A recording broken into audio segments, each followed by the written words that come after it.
my name. Birds and animals share in my song. All my sorrows, all my merriments, join in music to set hearts aflame. Once again, Father, now that I wander with thee, flowers and fields seem alive with thy joy. All that I own to thee I give, and now I sing in thy love I am free. Father, now that I dance in thy name, birds and animals share in my song. All my sorrows, all my merriments, join in music to set hearts aflame. All of my sorrows, all my merriments, join in music to set hearts aflame. The voice of God calls us to awake in Him. How will He find us when He comes? Awake and ready. And when He asks us to dedicate ourselves ever more perfectly to Him, how will He find us? Awake and ready. Let's pray together. Heavenly Father, Heavenly Father, Divine Mother, Divine Mother, Friend, beloved God, Friend, beloved God, Great Masters, Great Masters, Jesus Christ, Jesus Christ, Babaji Krishna, Babaji Krishna, Lahiri Mahashaya, Lahiri Mahashaya, Swami Shri Yukteswar, Swami Shri Yukteswar, beloved Guru, beloved Guru, Paramahansa Yogananda, Paramahansa Yogananda, saints of all religions, saints of all religions, we humbly bow to you all. we humbly bow to you all. Divine Mother, Divine Mother, infuse us with your presence. infuse us with your presence. Help us to feel you Help us to feel you within and without, within and without, in everything we do, in everything we do, in everyone we come in contact with. in everyone we come in contact with. We are your children. We are your children. Bring us home to thee. Bring us home to thee. Om. Om. Peace. Peace. Amen. Amen. Please have a seat.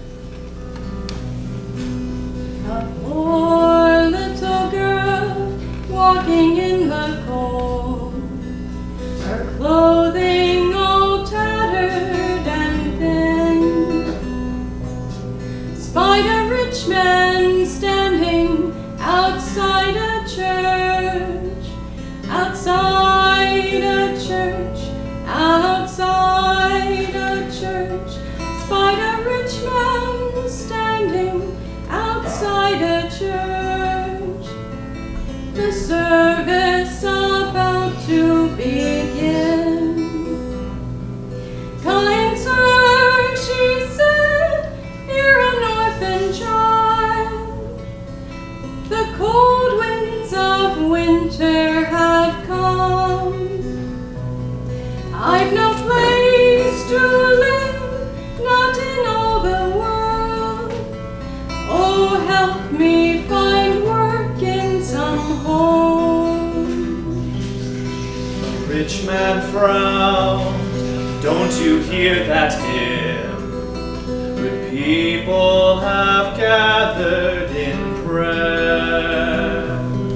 It's a day for worship, impious girl, impious girl, oh impious girl. It's a day for worship, impious girl. Don't speak here of earthly affairs. He walked off and entered the holy church. The girl wandered down the cold street, and there all at once she beheld a small boy. No jacket, no shoes for his feet.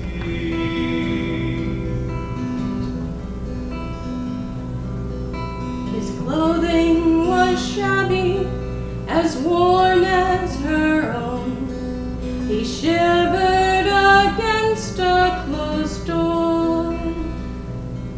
Ah, alas, he cried, none will take me in. Take me in, none will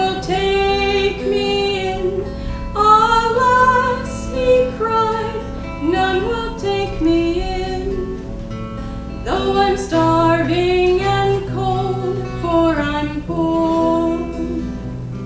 Seeing him, she cried, how I feel for you. It's bitter with no friends to lend.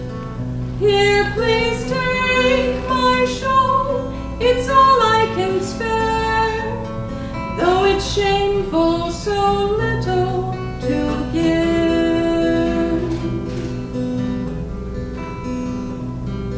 She wrapped him up in that flimsy cloth and kissed his cold forehead and smiled. Suddenly a warmth like a summer breeze, a summer breeze, like a summer breeze. Suddenly a warmth like a summer breeze encircled this poor girl and child. And a tender voice said, my daughter, I'm here. No more shall you weep without friends. For in yonder church there's no love like yours. 'Twas with pure hearts their needs I attend.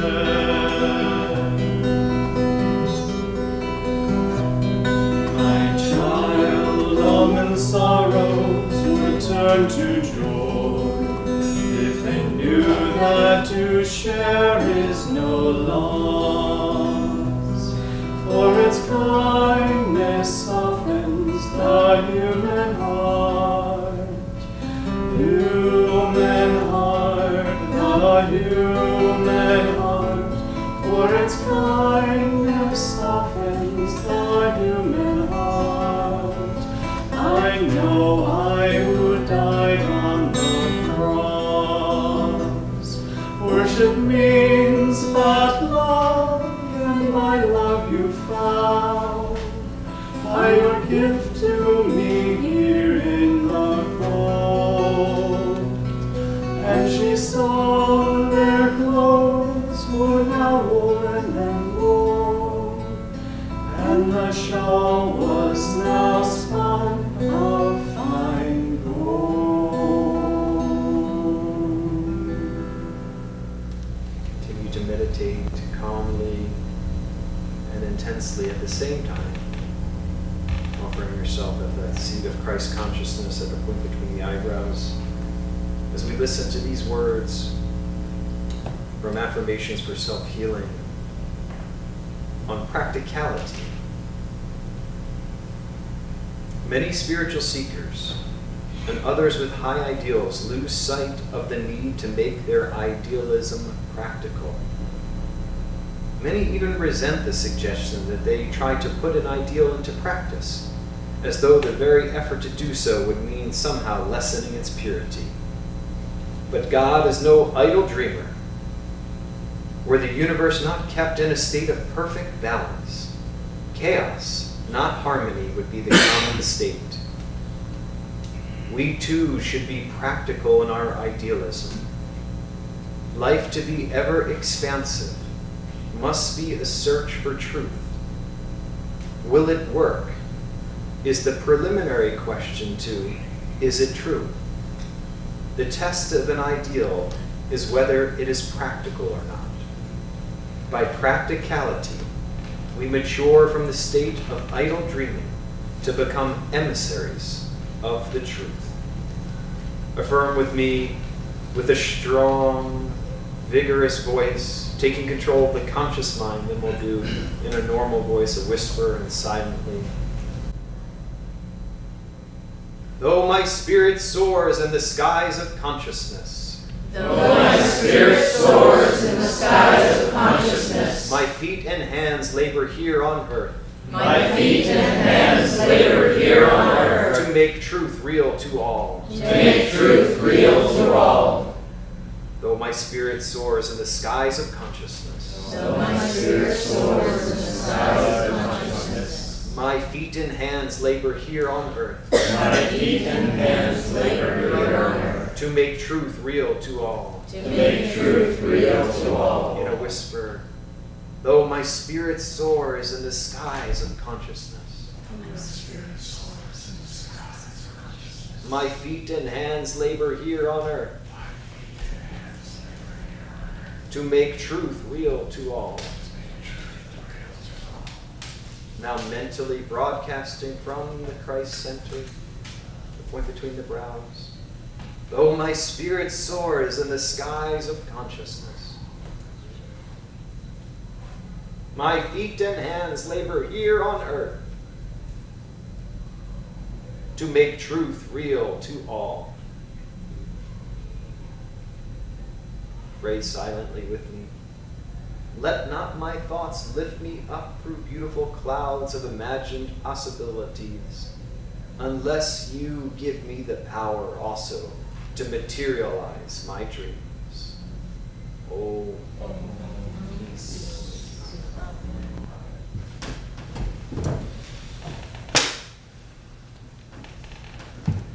Good morning, friends. Good morning. Good morning. My name is Narayan. I think I know everyone. Dharmadevi. And welcome to our friends joining us online as well. And this week's reading from Rays of the One Light, which are weekly commentaries in the Bible and the Bhagavad Gita, is living in the presence of God. Truth is one and eternal. Realize oneness with it in your deathless self within. The following commentary is based on the teachings of Paramahansa Yogananda. In the Gospel of St. Matthew, chapter 25, we read of a king, capitalized for the references to God, who welcomed certain devotees to the divine consciousness, saying, I was hungered, and ye gave me meat. I was thirsty, and ye gave me drink. I was a stranger, and ye took me in. Naked, and ye clothed me. I was sick, and ye visited me. I was in prison, and ye came unto me. The elect asked him when it was they had served him in these ways. And the king answered, Verily I say unto you, inasmuch as ye have done it unto one of the least of these, my brethren, ye have done it unto me. To see God as residing in every human being, as indeed he does, is to open oneself to limitless opportunities for serving him. Paramahansa Yogananda, an autobiography of a yogi, described a saint who lived in this consciousness as the greatest man of humility I ever knew. He described a seemingly chance encounter with this saint. Another day found me walking alone near the Howrah railroad station.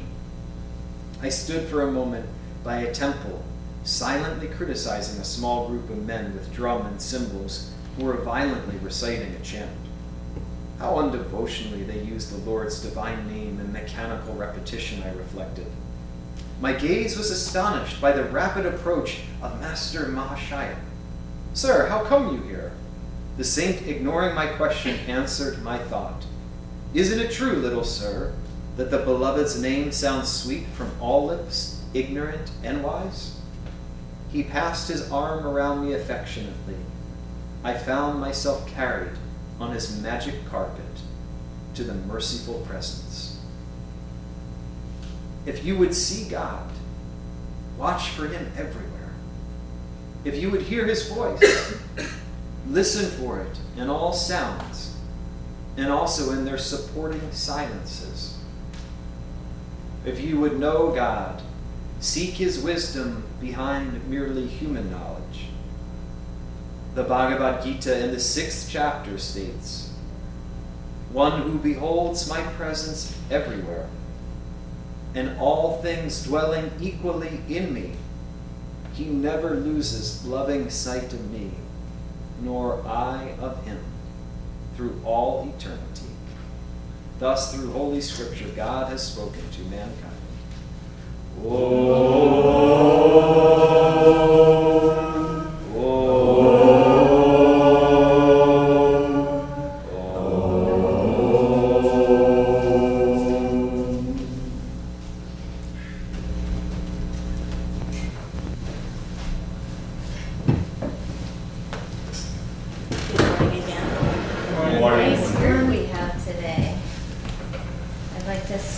by reading from Whispers from Eternity. These are Yogananda's prayer demands. And this is the demand to see God in everything. O Father, may I behold thee above, beneath, behind, around, wherever I turn my gaze. Train the children of my senses never to stray from thee, who dwellest at the heart of everything. Turn my eyes inward to thy changeless beauty. Attune my ears to silence, that I may hear thy subtlest music. Breathe on me the heavenly scent of thy sacred presence.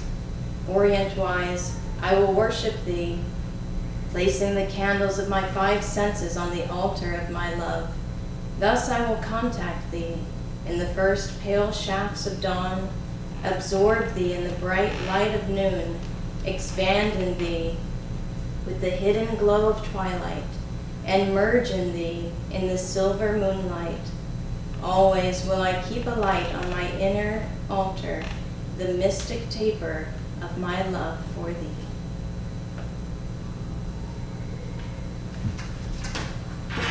I wish I could just stop with that. It's so beautiful. So living in the presence of God. You may have heard me tell this story before, but it's worth repeating. It's such a beautiful story. We were visiting Seattle, the Ananda community in Seattle, and there was a man. I came in and I sat in the temple there, and I sat next to this man, and we started having a conversation, and he said, "Oh, I'm taking the Raja Yoga course." I said, "Oh, that's great. How are you liking it?" And he said, "It's amazing. I'm taking it, and every week I come, and the more I come, the more I start to see God in all the people around me, my classmates, the teachers, and then I'm starting to notice even when I'm out in my daily life, I'm seeing God in every person I come in contact with." I was like, "You must be doing your homework." But it was so special for me to hear that from this humble man.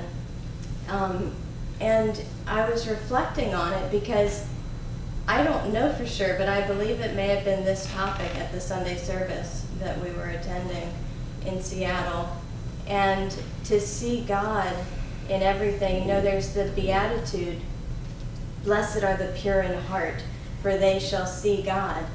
And I've always taken that to mean if we purify our hearts, that we will just, see the burning bush, or, God will come thundering down to us, or whatever it may be. But really, it's just what this man was experiencing, that when we're pure in heart, we see God everywhere, in everyone and everything. So just like we can, through our techniques, through our practices, that this path has such a pure and powerful set of techniques.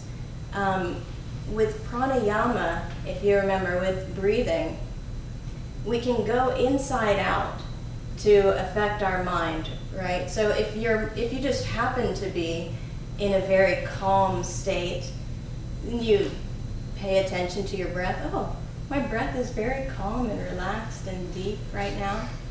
But say you tune into your breath and your breath is very disturbed, you can consciously affect your mind by changing your breath. It's going from the outside in rather than the inside out. Well, I was reflecting on this topic. Maybe we can do this, and maybe this happens spontaneously through our practice of the techniques of yoga and meditation. Because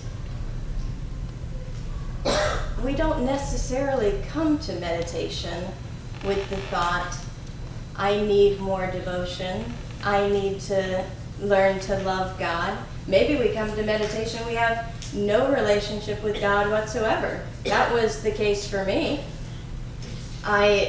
It wasn't that I necessarily didn't believe in God, but he was kind of far off and maybe somewhat aloof to the challenges and suffering of humankind in my life at that point.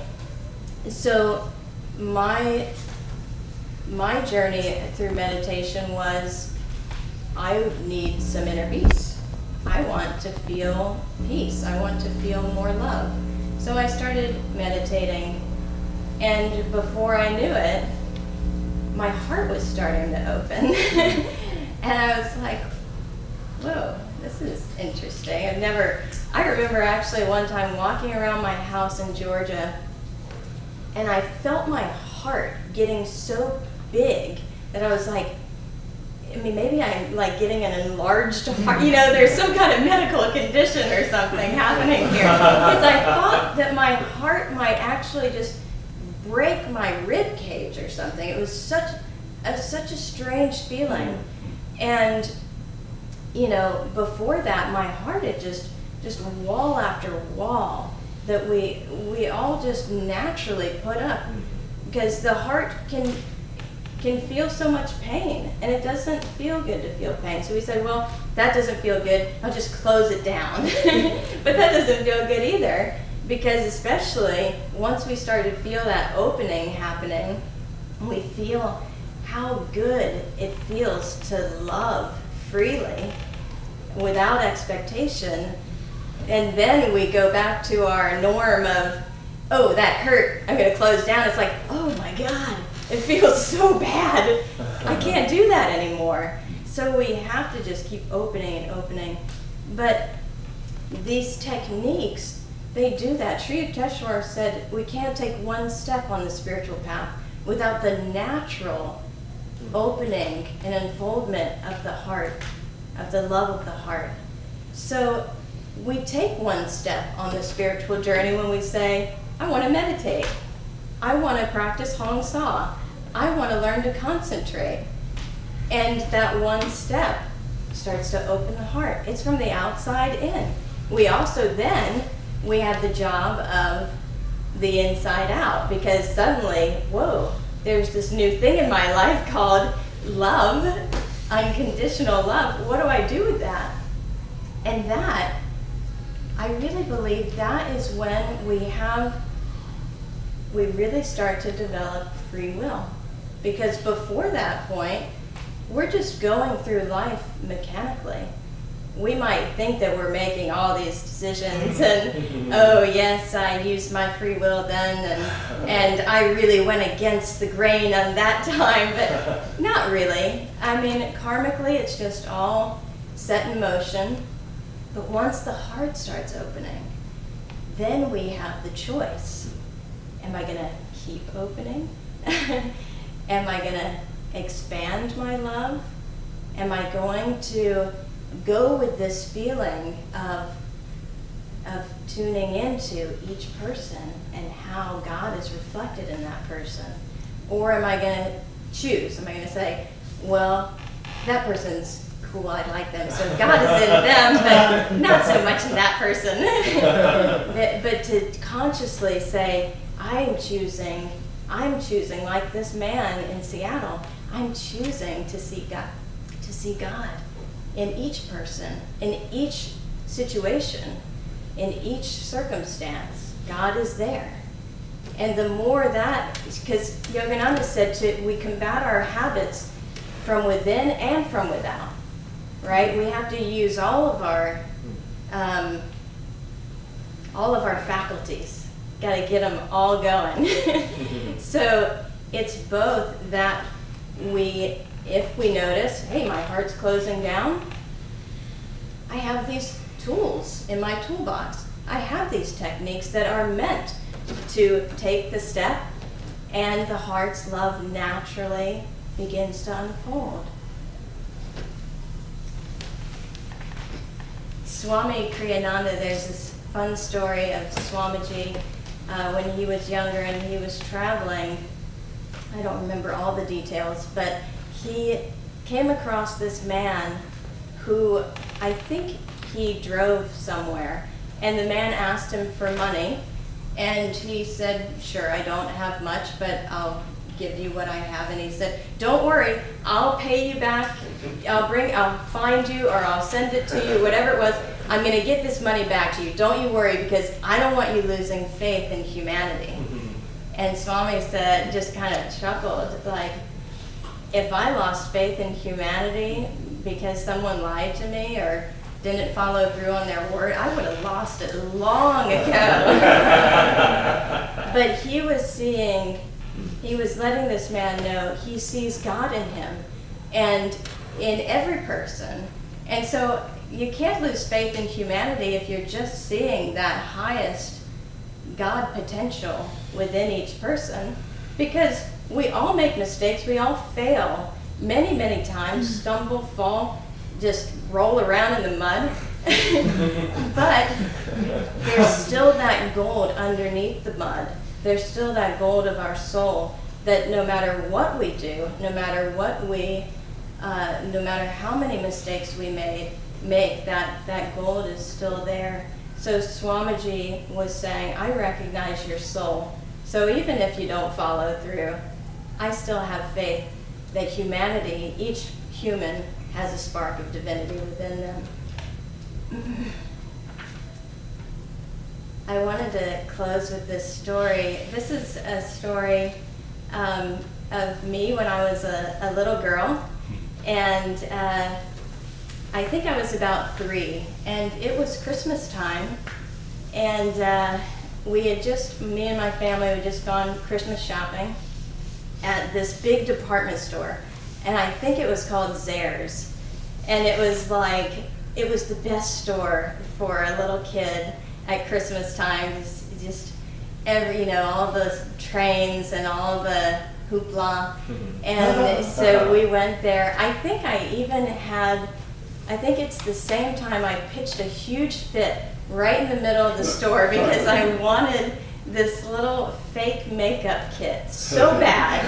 And my mom was like, you don't need that. And I was like, but I want it. And I just remember just screaming on the floor and she had to drag me out.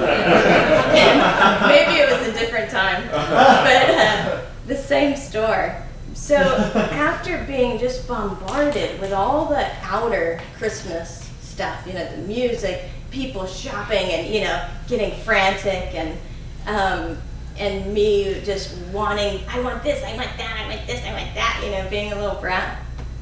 And we walked outside and I remember hearing the Salvation Army, bell ringing, and seeing somebody go and put something in the basket, in the little thing they have there, the bucket. And I felt something move in me. And I said to my mom, Mom, I know where Christmas is. And she was telling me the story later. She said, I thought for sure you were going to say it's in Zayre's. And she said, where, Allie? Where is Christmas? And I said, it's in our hearts. And she was just like, whoa, this is my little 3-year-old baby. And it's out of the mouth of babes that the real answers come. And, the Christmas season, the holiday season, it's really a time that we can practice this, of living in the presence of God, of feeling His presence in each person. And whenever we don't feel that presence, practice the techniques. Come back to them again and again. Start chanting. Start practicing Hong Sa and feeling the grace of the masters flowing through you, because they brought these techniques for our own unfoldment, our spiritual enlightenment. So again and again, just come back. Maybe I don't have anything else to give right now, God. Maybe I don't feel anything in my heart, but I can at least do what you've given me to do and move forward that way.